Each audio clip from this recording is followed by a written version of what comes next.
Hello दोस्तों, आपका स्वागत है हमारे चैनल पर। मेरा नाम है ध्रुव और आप लोग देख रहे हैं द लर्नर्स कम्युनिटी। आज की वीडियो में हम बात करेंगे फिफ्थ सेमेस्टर के स्किल एनहेंसमेंट कोर्स में इंग्लिश के सब्जेक्ट में। आपको एक सब्जेक्ट देखने को मिलता है जिसका नाम है कम्युनिकेशन, बिजनेस कम्युनिकेशन। आज की वीडियो में हम इस सब्जेक्ट के सिलेबस को देखेंगे, प्रीवियस ईयर के क्वेश्चन पेपर को भी देखेंगे कि आपका क्वेश्चन पेपर किस टाइप का आता है, और इंपॉर्टेंट क्वेश्चन और क्वेश्चन की जो मार्किंग है वो सारी चीजें आपको इस वीडियो में कवर अप हो जाएंगी।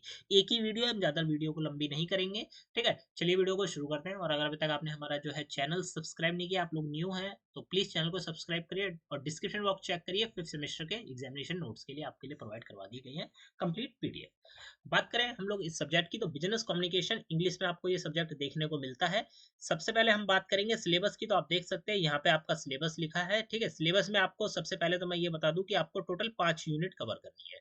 ठीक है, 5 यूनिट का आपका पूरा का पूरा सिलेबस है। यूनिट नंबर 1 जो है आपकी है introduction to essentials of business communication. Business communication में जो सबसे ज्यादा जरूरी चीजें हैं उनका इंट्रोडक्शन आपको यूनिट नंबर 1 में पढ़ने को मिलेगा। ठीक है, जैसे कि meaning, process of function, need and importance, medium, ठीक है, verbal and non verbal communication related चीजें, channels, formal and informal channel होते हैं। ठीक है, चैनल होते हैं फॉर्मल और इनफॉर्मल, लेवल ऑफ कम्युनिकेशन हो जाते हैं, फिर डायरेक्शन ऑफ कम्युनिकेशन, कम्युनिकेशन के डायरेक्ट, डाउनवर्ड, अपवर्ड, ठीक है, लेटरल एंड डायगोनल, ये सारी चीजें। इफेक्टिव कम्युनिकेशन आ जाता है जिसमें कि आपकी difficulties, barriers and solution related चीजें आपको देखने को मिलती हैं।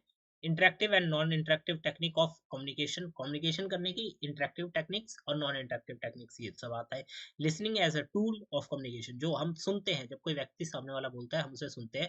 ठीक है, तो वो भी एक टूल की तरह काम करता है कम्युनिकेशन के पूरे प्रोसेस में। तो लिसनिंग जो है वो एक टूल है उसके बारे में। और guidance and sorry guidelines and for effective listening, ये सारी चीजें हो जाती है यूनिट नंबर 1। यूनिट नंबर 2 आती है आपकी इफेक्टिव राइटिंग। यहाँ पे आपका राइटिंग का प्रोसेस होता है, जैसे कि guidelines for clear writing, clear writing के लिए गाइडलाइंस, फिर ठीक है, references, bibliography, research tools, sitting methods, footnotes, discussion footnotes, use of library and internet for collection, classification and interception of data and communication, ये सारी चीज़ आपको यूनिट नंबर 2 में पढ़नी है। यूनिट नंबर 2 में आप ये समझ लीजिए कि इफेक्टिव राइटिंग के बारे में बात करेंगे, मतलब आप किस प्रकार से अच्छी तरीके से लिख सकते हैं, उससे रिलेटेड सारी जानकारी।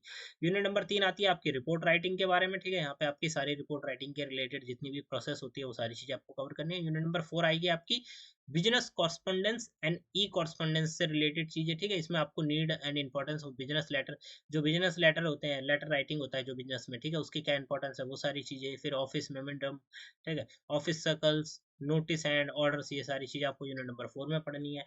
फिर यूनिट नंबर 5 आ जाती है spoken English and oral presentation, मतलब इंग्लिश बोलना और ओरल जो है आपकी प्रेजेंटेशन, उससे रिलेटेड चीज़ें आपकी यूनिट नंबर 5 बनती है। इफेक्टिव नेगोशिएशन रिलेटेड चीज़ें आएंगी, elements, process and general guidelines, telephonic conversation, ठीक है, मतलब आप टेलीफोन पर बात कर रहे हैं तो वो सारी चीज़ें। Conducting and facing interview, interview related सारी चीज़ें इसमें ही आपको देखने को मिलेंगी। Conducting and participating in group discussion, जो ग्रुप डिस्कशन होता है उसे कंडक्ट करना, ठीक है, और उसमें पार्टिसिपेट, खुद भी पार्टिसिपेट करना, उससे रिलेटेड चीज़ें आपकी यूनिट नंबर जो 5 है उसमें आती है। क्योंकि यहाँ पे आप बात करेंगे ज़्यादा से ज़्यादा लोगों से, इंस्टेड ऑफ कि आप कुछ लिख रहे हैं या फिर कुछ बैठ के देख रहे हैं। ठीक है, तो आपको यहाँ पे क्या करना है, इस वाले चैप्टर में आपको देखने को मिलेगा बात करने के तरीके, कि भाई आप ग्रुप डिस्कशन कर रहे हैं, लोगों से बातचीत कर रहे हैं, मिल रहे हैं, वो सारी चीज़ें। तो यहाँ पे आपका यूनिट नंबर 5 भी कंप्लीट हो जाता है। अब हम देखते हैं हमारे प्रीवियस ईयर के क्वेश्चन पेपर को, जो कि आपके लिए पूछा गया था। ये आपका क्वेश्चन पेपर है बिजनेस कम्युनिकेशन, इसके लिए एनहेंसमेंट पेपर। ठीक है, सोल वाले स्टूडेंट्स के लिए फिफ्थ सेमेस्टर में। देखिए, रेगुलर वालों के लिए अगर आप कहेंगे तो रेगुलर वालों के लिए मैंने देखा है कई क्वेश्चन पेपर इस सब्जेक्ट में आपको 30 नंबर के भी देखने को मिलते हैं और 80 नंबर के भी देखने को मिलते हैं। ठीक है, आपका पर्सनैलिटी डेवलपमेंट का जो सब्जेक्ट है उसमें 80 नंबर का आपका क्वेश्चन पेपर है, जो एसओएल है उसके लिए। और यहाँ पे आपका ये वाला जो सब्जेक्ट है बिजनेस कम्युनिकेशन वाला, इसका जो क्वेश्चन पेपर है वो 30 नंबर, सॉरी 60 नंबर का है आप लोगों के लिए। ठीक है, एसओएल वालों के स्टूडेंट्स के। अब हम बात करें क्वेश्चन पेपर की, तो यहाँ पे आपको 2 घंटे का टाइम दिया जाएगा, 60 नंबर का पेपर होगा। पेपर के जो नंबर हैं ये कम ज्यादा हो सकते हैं, कोई फिक्स नहीं है आप लोगों के लिए। ठीक है, चांसेस है कि 80 या 60 का ही आएगा, 30 नंबर का सिर्फ रेगुलर वालों के लिए ही होता है। अब हम बात करते हैं यहाँ पे क्वेश्चन पेपर में बेसिक चीजों की। तो आपको सारे क्वेश्चन अटेम्प्ट करने हैं। All question carry equal marks, हर एक क्वेश्चन इक्वल मार्क्स कैरी करता है। कोई भी एक लैंग्वेज, हिंदी या इंग्लिश, आपको प्रेफर करनी है, बट आप इंग्लिश में ही लिखिएगा क्योंकि आपका इंग्लिश का कोर्स का ये सब्जेक्ट है। अब हम बात करते हैं हमारे क्वेश्चंस की। यहाँ पे आप क्वेश्चंस को देखेंगे तभी आपको चीजें समझ में आएंगी। क्वेश्चन नंबर आपका 1 यहाँ पे बात करता है define business communication. Business communication क्या है, आपको इसको डिफाइन करना है। Explain its importance in corporate environment, giving suitable example. जो कॉर्पोरेट इन्वायरमेंट होता है उसमें बिजनेस कम्युनिकेशन का क्या आप कह सकते हैं कि इंपॉर्टेंस है, महत्व क्या है, ठीक है, आपको ये बताना है विद सुटेबल एग्जांपल, मतलब आपको एग्जांपल भी यहाँ पे प्रोवाइड करवानी है, ठीक है। 4 नंबर का आपका हो जाता है कि भाई डिफाइन बिजनेस कम्युनिकेशन, और 8 नंबर में आप लोग बता देंगे सुटेबल एग्जांपल के साथ इंपॉर्टेंस ऑफ कॉर्पोरेट, मतलब बिजनेस जो कम्युनिकेशन है उसका कॉर्पोरेट एनवायरनमेंट में क्या इंपॉर्टेंस है, क्या महत्वपूर्ण है, वो सारी चीजें। क्वेश्चन नंबर 1 आपका और के ऑप्शन के साथ देखने को मिलता है, तो यहाँ पे ए और बी दो चीजें देखने को मिलती है। Discuss the interactive and non interactive technique of communication, जो कि मैंने आपको सिलेबस में भी बताया। इंटरेक्टिव और नॉन इंटरेक्टिव टेक्निक से रिलेटेड क्वेश्चन आपका यहाँ पे पूछ लिया गया है, तो आपको इन टॉपिक्स को अच्छे से कवर करके जाना है। 6 नंबर का आपका टॉपिक है। बी वाले पार्ट में आपसे पूछा गया है कि describe the concept of upward and downward communication with example.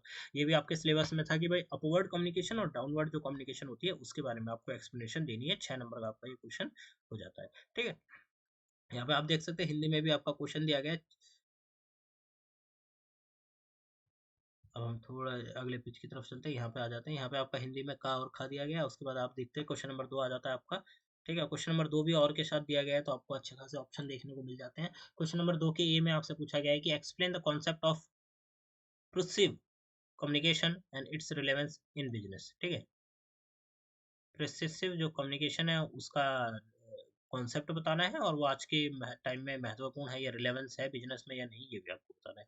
B वाले पार्ट में आपसे पूछा गया है कि right a short note on the various sitting method, ठीक है। शीटिंग मैटर जो होते हैं, मेथड्स जो होते हैं, ठीक है, उनके ऊपर आपको शॉर्ट नोट आपको लिखना है। 6 नंबर का आपका ये क्वेश्चन हो जाता है। फिर और वाले ऑप्शन में आपके ए में आपसे पूछा गया how can library be used as an effective medium of collecting data and information. Data और इन्फॉर्मेशन को कलेक्ट करने के लिए लाइब्रेरी एक अच्छा माध्यम क्यों हो सकती है, ये पॉइंट आपको यहाँ पे एक्सप्लेन करना है। बी में आपसे पूछा गया right a short note on a principles of clarity and consequences in business writing, ठीक है। अब देखिए आपको क्या लिखना है, शॉर्ट नोट लिखना है ऑन दी किस पे, principle of clarity and consequences, so conciseness, ठीक है। क्लियरिटी एंड कंसाइसनेस के ऊपर लिखना है। बिजनेस कम्युनिकेशन में क्लियरिटी और कंसाइसनेस के जो प्रिंसिपल्स हैं उनके ऊपर आपको एक शॉर्ट नोट लिख के दिखाना है, ठीक है। ये हो जाता है आपका क्वेश्चन नंबर 2 का बी वाला पार्ट, ठीक है। अब हम चलते हैं हमारे क्वेश्चन नंबर 3 की तरफ। यहाँ पे आपका क्वेश्चन नंबर 3 आ जाता है, ठीक है। यहाँ पे आपको क्या दिया गया है, 3 में पूछा गया draft the minutes of meeting for a following agenda item. ये जो फॉलो एजेंडा आइटम है इसकी आपको ड्राफ्ट करनी है मीटिंग, ठीक है। मिनट्स ऑफ मीटिंग जो है वो आपको यहाँ पे ड्राफ्ट करनी है। यहाँ पे डेटा दिया गया है, ठीक है। 12 नंबर का आपका ये क्वेश्चन हो जाता है। आगे बढ़ते हैं हम लोग। यहाँ पे भी है आपका, ठीक है। Write a report analyse the reason for employ turnover in a retail organisation and suggest the remedies. ये भी आपका 12 नंबर का हो जाता है। आगे बढ़ते हैं हम लोग। क्वेश्चन नंबर आपका 4 आ जाता है। ए में आपसे पूछा गया है what are the essential components of effective business letter. एक बिजनेस लेटर के लिए कौन कौन से जो कंपोनेंट हैं जो उस बिजनेस लेटर में ऐड किए जाएंगे, पार्ट है, ठीक है, जो कि जरूरी है, वो आपको यहाँ पे बताने हैं। बी में आपसे पूछा गया write a note on email etiquettes, ठीक है, इटिक्विट्स। जब आप ईमेल लिखते हैं तो उसमें इटिक्विट्स का ध्यान रखना होता है, ठीक है। तो उसके लिए आपको एक शॉर्ट नोट लिखना है। 12 नंबर का आपका क्वेश्चन नंबर 4 हो जाता है। आगे बढ़ते हैं हम लोग। यहाँ पे आप आ जाते हैं और वाले ऑप्शन के साथ, ठीक है। तो यहाँ पे आपसे ए में पूछा गया है what is business letter. Business letter क्या होता है ये आपको बताना है। Discuss its need in business communication. जब बिजनेस कम्युनिकेशन होता है तो उसमें बिजनेस लेटर का क्या जो महत्व है वो आपको यहाँ पे बताना है। बी में आपसे पूछा गया explain the role and significance of memos and circulars in internal communication, ठीक है। ये आपको यहाँ पे बताना है बी वाले पार्ट में। ए और बी हो जाते हैं, उसके बाद हम आगे बढ़ते हैं।